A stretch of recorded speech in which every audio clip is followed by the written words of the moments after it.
Most agents don't fail because they're not working too hard. I've seen it year in and year out. Good intentioned, hard-working folks just don't make it in the real estate industry. The question is why? Again, it's not because they're not working hard enough, but it's because they're stepping into traps that they ultimately don't see. And by the time they realize it, it's too late. In this video, I'm going to share with you the 7 real estate traps for you to avoid as a real estate agent. And most importantly, once you're aware of these traps, it's easy to avoid them, ultimately allowing you to flow in your business and to make more money week after week, month after month, year after year. Ready? Let's get after it. Number 1, avoid vampires.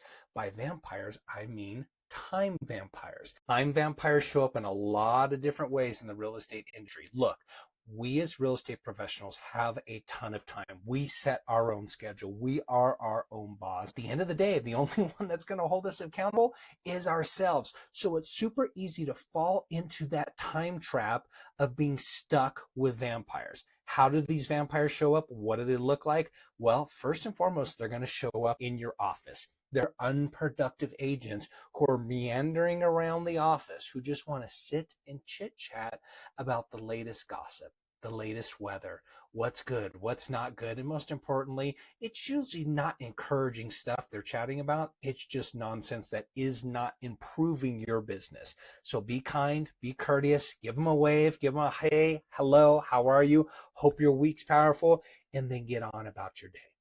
The other vampire that shows up outside of your office are those vampire clients. The clients who maybe have intentions of buying a home or maybe have intentions of listing their home, but they just can't seem to get there for whatever reason. They have an excuse or an obstacle or something that's always holding them back, or maybe they just want to talk about real estate. And believe it, team, I've even had these clients too, as sad as it may be, clients that are just lonely in their own life and they want somebody to talk to. With that said, by all means, you can do that on your personal time. If you want to chat with somebody and help empower them, by all means, do it. But on your professional time, your goal and your role and your season and your mission during your work day, during your work week, is to prospect for clients that are going to buy or sell real estate in the next 30, 60, 90 days. If they're not going to buy real estate or sell real estate in the next 30, 60, 90 days, you're planting seeds for those that will get there, meaning you're building your brand, you're recording your videos, you're posting your content, you're doing your neighborhood news and your market updates. So you are staying in momentum constantly, but you can't do that if you're being held back and pulled into the dark with the time vampires. So a lot of well-intentioned people are time vampires. They don't even know they are. So you don't have to be mean about it, but just be kind and move on about your day and get after it. Number 2, be selective of whose advice you listen to. If somebody has not done or is not doing that which you want to accomplish, their advice, although well-meaning, is not for you. In real estate, if you are being coached or mentored or somebody wants to provide you advice on how to grow your business or how to generate leads or how to close deals, you're going to have to take a look at their business, what they've done in their career. And if they haven't walked the walk and they're only talking the talk, smile politely, say thank you, and move on about your day. Don't take their advice. Be selective of whose advice you take. When hiring a coach, hire a coach that has physically sat at a kitchen table and has written a contract, that has worked with clients, has felt the pain and the up and down of the emotional escrow process, or a coach that has led a brokerage, a coach that has led agents and has taken agents from zero to top producing status through their coaching ability.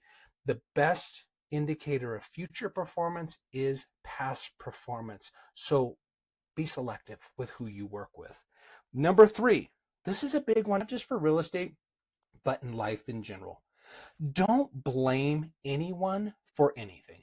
Don't blame anyone for anything. Sure, there are folks to blame. People are at blame for things, but does it serve us? Does it help us? When we blame others, we give away our own power to control our environment. What's that saying? Fool me once, shame on you. Fool me twice, shame on me. With that said, don't blame others for things that could happen. Don't blame others for the things that have happened. Learn from it. Be grateful and thankful for the learning experience. Adjust, pivot, and don't step in that trap again, whatever that trap may be. Learn from it and move on. Don't blame. Number 4, this goes kind of in the realm of time vampires, and I almost put it in there, but I wanted to give it its own category because this is something internal with us. And that is, don't say yes to everything. Don't be a yes person. Hey, do you want to go here? Hey, can you do this? Hey, can you help me out with this? Hey, I was thinking maybe if you're not too busy, you could potentially do this. Can you, I really don't want to buy this house. I'm curious. Can you go open the door for me? Don't be a yes for everything. Be a yes for that which serves your purpose. Now, I'm speaking professionally only. If you want to serve and help others on your own time, that's awesome. But you have to be a no sometimes in your business. Sometimes the best time management is just a simple no. Sometimes a simple yes ends up causing us a boatload of time on the back end. So a simple no up front has just saved us a ton of time.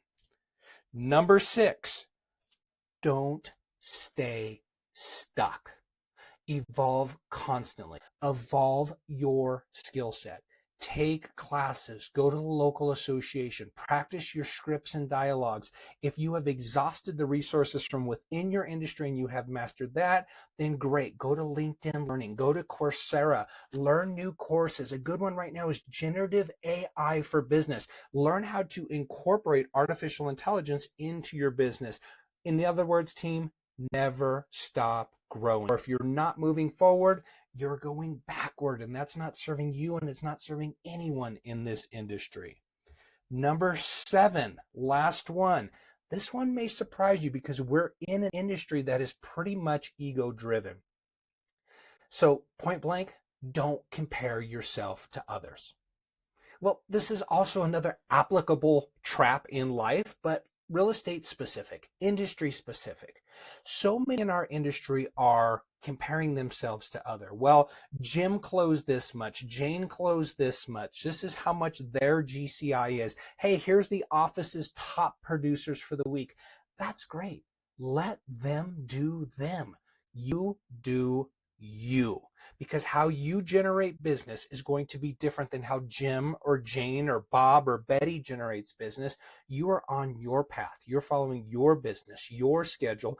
And by reevaluating your schedule and making sure that you're making forward progress, you are creating a life that is congruent with you, your goals, your dream, and your vision.